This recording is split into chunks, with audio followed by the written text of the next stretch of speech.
Good morning and welcome to Daily Red Devil for all of your latest Manchester United transfer news and talk. And as always, we're back with another massive show to bring you guys this morning. But before we jump into that, please do smash a like on the video and please do subscribe to the channel if you are new. So on the show this morning, we are going to be exploring the question, what now for Jadon Sancho? Obviously, this is the hot topic at the moment. It's the thing everyone's talking about. Everyone's got an opinion on it. And as always, I do like to see what you guys have to say. So do get involved in the comment section and let me know how you're feeling about everything we discuss. We'll also be talking a little bit about the game tomorrow against Brighton, which of course I'm massively excited about. And it looks like a certain Sofian Amrabat will be making his debut. We'll be talking about that. And we'll also be talking about a story that's come out in the last few hours linking us to Antonio Silva of Benfica, who you know, anybody who watches this channel regularly will know how highly I speak of this player. So we will be talking about that as well. But yeah, as always, get involved in the comment section. Do let me know how you're feeling about everything. And let's jump straight on into the show. So let's start off with Jadon Sancho. So for anybody who missed the shows last night, obviously the situation as it stands with Jadon Sancho is apparently Sancho is refusing to apologise to both Manchester United, the club, and to Erik ten Hag. Now, Erik ten Hag feels like he's owed an apology after, everything that he's helped Jadon with, the situation last year where he let him go for 2 or 3 months off to Netherlands to kind of recover and, get back to normal. He also feels like the club deserves an apology because this is definitely something a Manchester United player should not be doing. They should not be going out on social media, ultimately sending for the manager, but also disrespecting the club. Now, there's a story coming out this morning saying that Manchester United have given total support and are not they've given total support to Erik ten Hag and are not pressuring him to back down. The manager is said to feel wronged and decided to take a tough stance by axing Jadon Sancho from first team training. And you know what? I think that's 100% the right decision because the other players in that squad will be looking at this situation, and depending on how Erik ten Hag handles it, that's how they'll react, right? If he seems soft, they'll know that they can turn up late to training. They'll know that they can, put in not very much effort in training and all the rest of it. And they could say, well, you didn't get rid of Sancho when that happened, so why should you do it to me? So he's got to stamp his feet in the ground.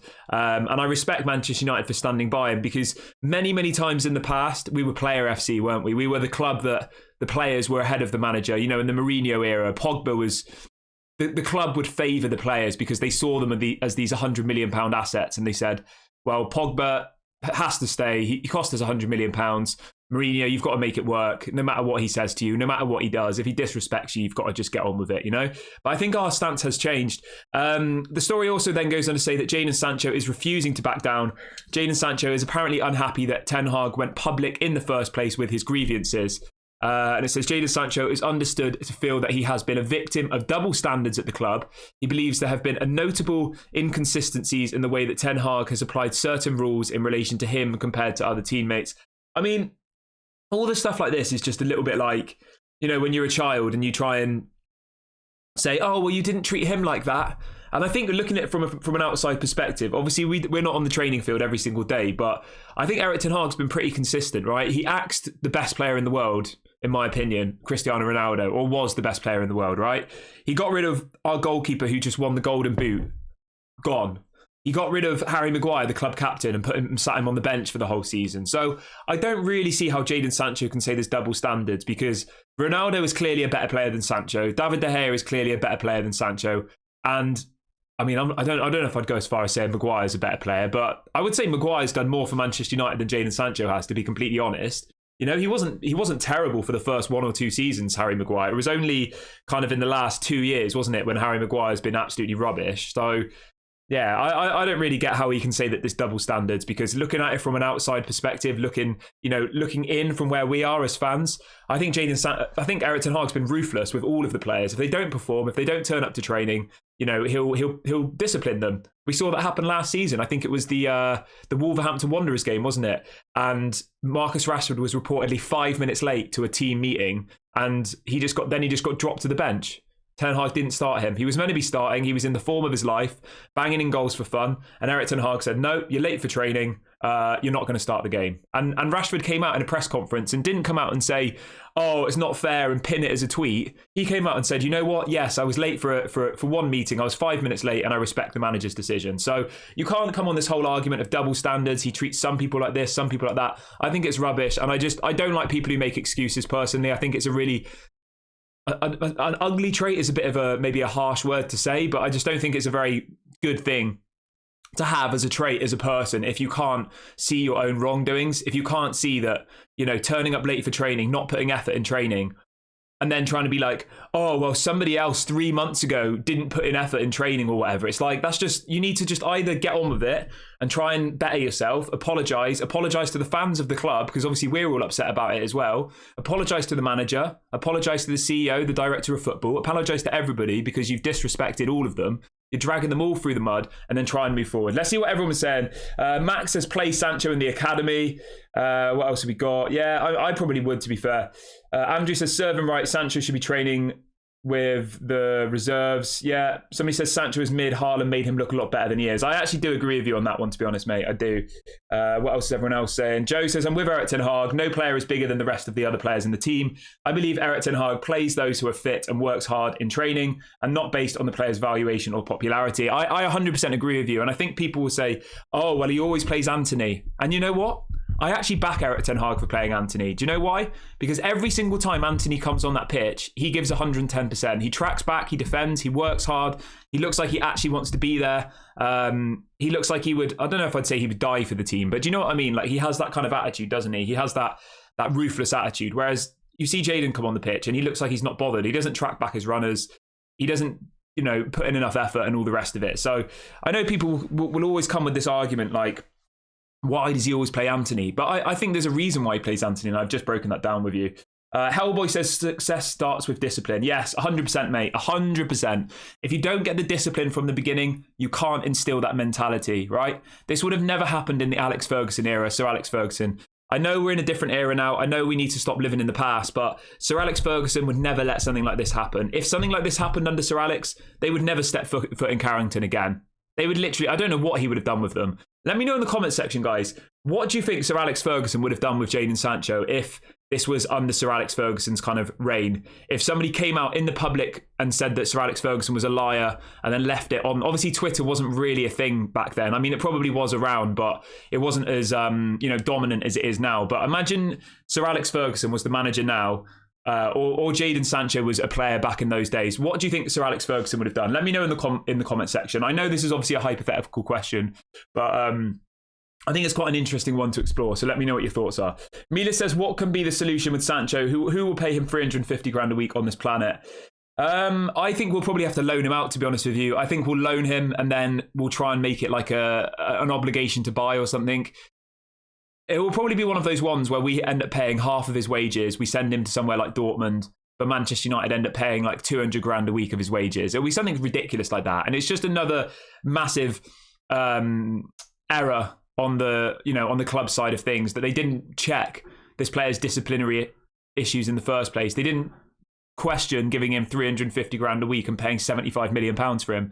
And it will just be another expensive mistake, as many of our signings have been over the last few years. Mina says, are you kidding? Sancho says sorry and we and the manager should forget what happened. Now, to be honest with you, mate, I don't think Erik ten Hag will forget, and I'm not going to forget, definitely not.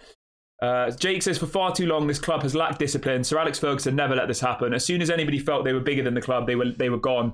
This brutal treatment by Erik ten Hag is what is needed. Mate, I 100% agree with you, Jake. 100%. And I, just to be very, very clear, right?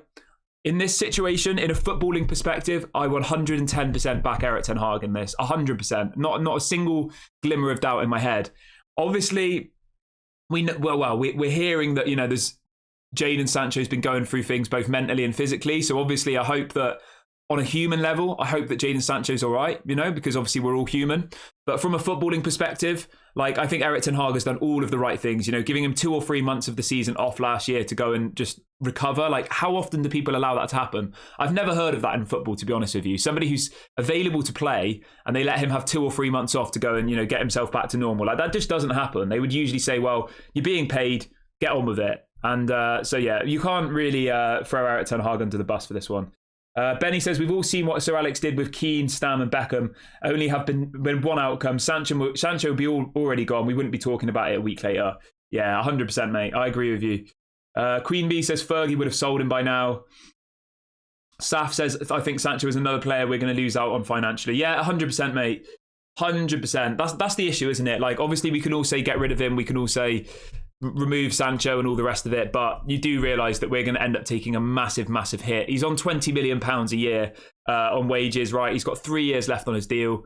That is £60 million in wages that Jadon Sancho is owed. We know for a fact that he'll happily sit there, not play any minutes and take all of those wages if it comes down to that. So we'll just have to keep an eye on that one. Yeah, somebody else is asking about the contract. He's got 3 years left of his contract. Hellboy says, during Sir Alex Ferguson's time, the players had respect for the manager. I think things have changed, though, in football. I do. I think that it's very difficult. I think the players now feel like they're these gods, you know? And we've seen that on all different types of areas of football. Like, these people think they're above the law. They think they're above the manager. They think they're above the club. They think that everything revolves around them. You know, you even see at Manchester City with Pep Guardiola, the greatest manager in world football at the moment, right? And Joao Cancelo gets dropped from the team. I think he has a falling out with Pep Guardiola, and Pep just gets rid of him. I would say that Cancelo was one of the best left backs, wing backs, whatever you want to call it, in the Premier League, wasn't he? Easily. And he just gets rid of him without a blink of an eye. And now Pep Guardiola is playing a centre back at left back. Like, that just sums it up, doesn't it? It just shows the levels of how brutal you've got to be to earn that respect from the players. But yeah, Emmy's asking about Sofian Amrabat. We will talk about him in a minute. Al says Sancho has the power because he has 3 more years left of his contract at 350 grand a week. He gets to choose his destination, or he refuses to go. Yeah, exactly, mate. At the end of the day, right, the thing you guys have to remember is we're the ones that are going to suffer here financially because we're the ones who gave him a stupid contract.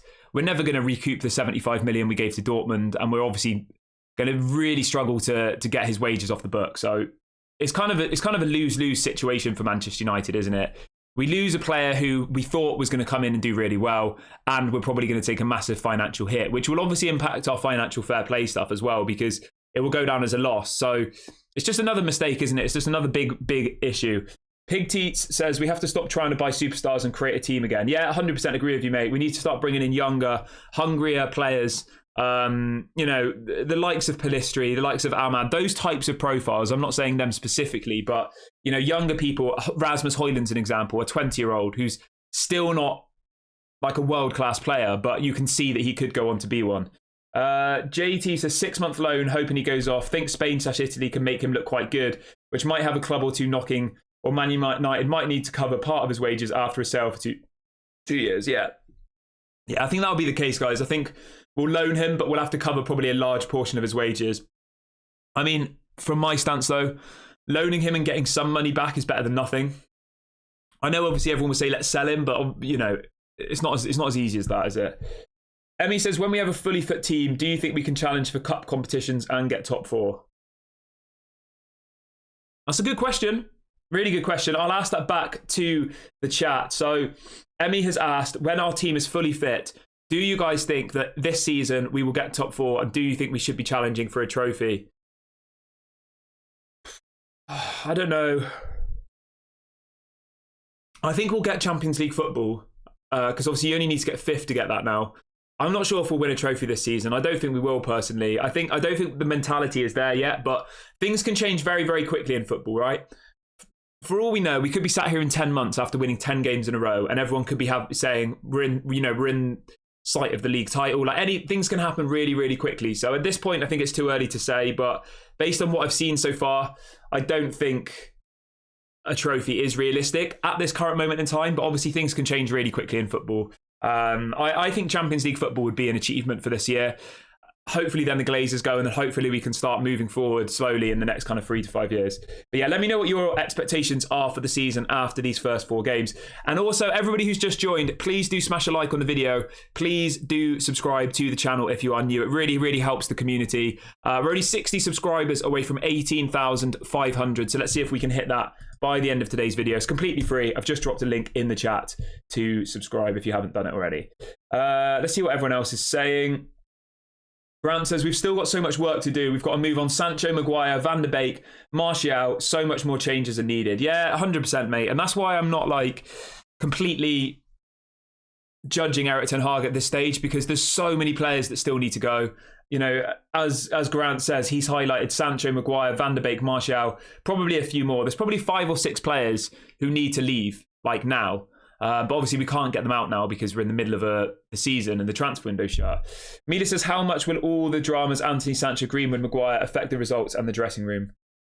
I don't know really. I'm not sure. I don't know how much these things affect the dressing room. I think that most of them are professional athletes, and they'll have looked at what Jadon Sancho has done and thought, you know what, that's not right. Like, you shouldn't do that. You shouldn't speak out against your manager. So yeah, I don't think it will affect them massively because, let's be honest, Jadon Sancho hasn't performed, has he, at all? So it's not like you've got this world-class player there who's fallen out with the manager. You know, he's scoring 2 goals every single game and the rest of the team is sat there saying, what are we going to do? We've just lost our best player. Like, Sancho just hasn't done it, has he? So I can't really imagine it affecting the dressing room that much. And if anything, it should distill a bit of fear in the rest of the players, which I think is important. It will show them that Erik ten Hag is the manager. And if they don't react to that, if they go the other opposite way, then that just proves how weak their mentality is, right? If they're all there like, oh, you shouldn't treat Sancho like that, and you know what I mean, then obviously that just shows their weak mentality. This should show them that you can't mess with the manager. You saw what happened to Ronaldo, he got rid of. You saw what happened to David De Gea, he got rid of. Maguire, the club captain, was sat on the bench all season. Like, Erik ten Hag needs to instill that fear in these players because they've had it too easy under Ole Gunnar Solskjaer. It was all smiles. It was all, you know, we're all mates, we're all friends, we all laugh and have a bit of fun. Like, and it needs to change. Let's see what everyone is saying. Liam says, I back the manager at 1,000%. Yes, 100%. Somebody says it's ruining the atmosphere for sure. Fred says, too much toxicity. You have to shift it before thinking of winning trophies.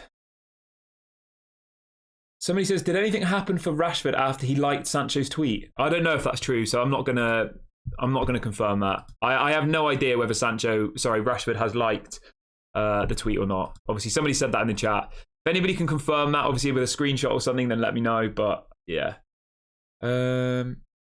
Hellboy says, have patience. Things are difficult before they come easy. Yeah, 100%. We're still going through a transition, whether we like it or not. And we've got, I reckon we've still got about 3 to 5 years left of this process. We've got a lot of people who need to go. We've got a lot of people we need to bring in. We need to bring in new scouts, directors of football. You know, there's a lot more to do. Right, let's move on to the next story, though. Let's talk about Sofyan Amrabat, because I know a lot of you are very, very excited about this man. Now, we will be doing our match preview later on today. I think it'll be about 6 o'clock. And James Ducker this morning is reporting the following. Sofyan Amrabat has already been training with the Manchester United squad ahead of debut tomorrow. This is coming out from... Where is it coming from? That was on the Manchester Evening News website. So yeah, he's been training all week with the first team at Carrington in proper training, so not, you know, individual training. He's been on the grass with the rest of the players. James Ducker's just said there is hope that Sofyan Amrabat will be involved for Manchester United's game against Brighton tomorrow. So yeah, obviously we will be doing a reaction to Erik ten Hag's press conference as well. I think it's going to be about lunchtime, about 12 o'clock UK time. So if you are around for that, make sure you get involved. Obviously, we should get clarity or confirmation on whether Amrabat will be starting after that press conference at about 12 o'clock today. Let's see what else everyone is saying. Chris says, I'm pretty sure the other players will be happy Sancho is gone. More quiet in the dressing room and focus on the coming games. Yeah, possibly. I don't know. Obviously, I'm not inside the dressing room, so I don't know what's gonna happen in that sense. But yeah, so hopefully Sofyan Amrabat does start tomorrow. That would be a massive, massive positive. I think a midfield of Casemiro, Moises, I nearly said Moises Caicedo. That would have been nice. Casemiro, Amrabat, and probably Bruno Fernandes. And I just hope that Pellistri gets some game time. I think, yeah, Pellistri on the right wing would be a really, really nice thing to see. I think he deserves it. I think he's obviously been training really well.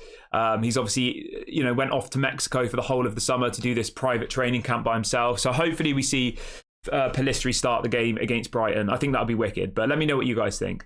Right, let's move over to this story about Antonio Silva, because you know that this is somebody I really, really like. So Graham Bailey, he is a journalist for... Let me just check what he's a journalist for.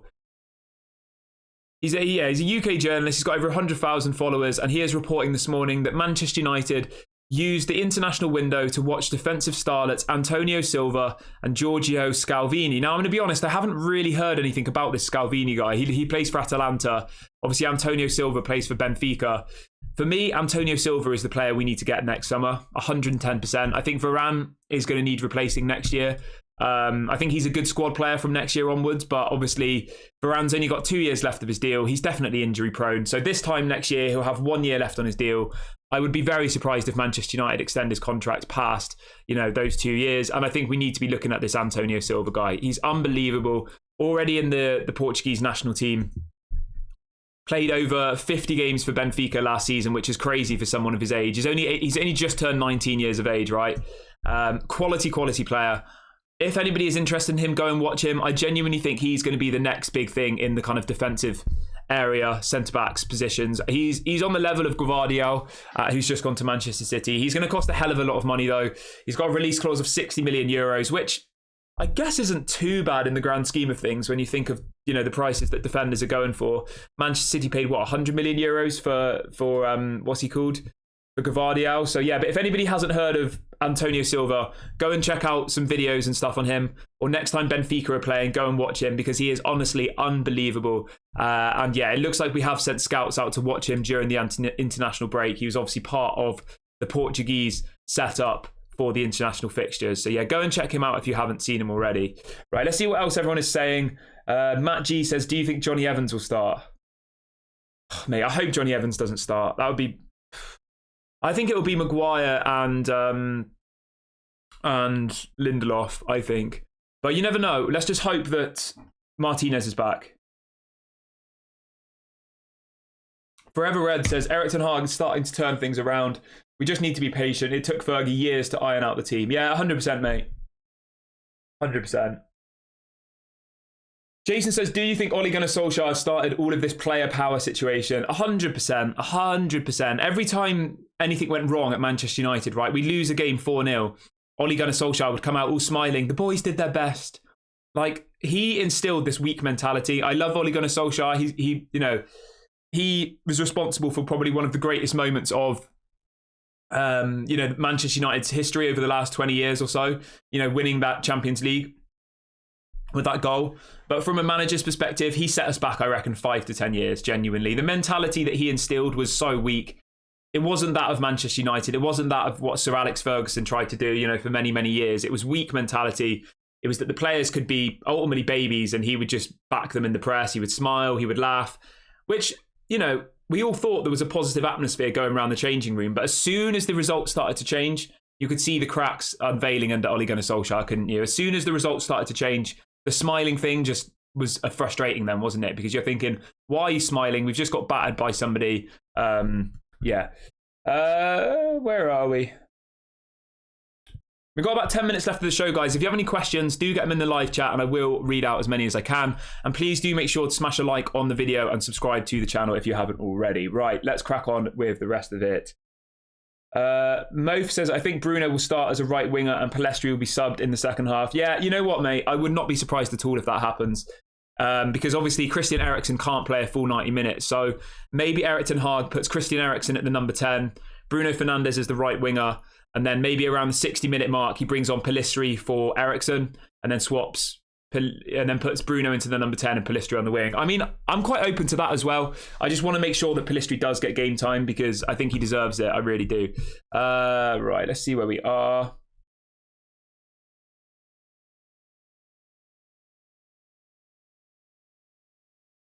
See what other questions are coming in. Right, anyway, let's crack on. There's no more questions coming in at the moment, so I will crack on with the rest of the show. But do, as always, let me know what your thoughts are on everything we discussed today. Who do you think should be Manchester United centre-back signing? Would you like us to go for Antonio Silva? Is there somebody else in the centre-back position that you would like to see? Let me know your thoughts. Also, let me know, obviously, on the Jadon Sancho situation, because I always like to see what you guys have to say. And just a quick reminder as well, I'm just trying to find out what time the press conference is today. I think it's at 12 o'clock. So we will be doing a live watch along for that press conference. So do make sure you get involved with that. Joe says, with this current squad depth, can we settle for top 5? Mate, if someone said to me now we could get top 5, I would take that 100%. I would definitely take that. But yeah, let me know what you guys think is your expectation for this season.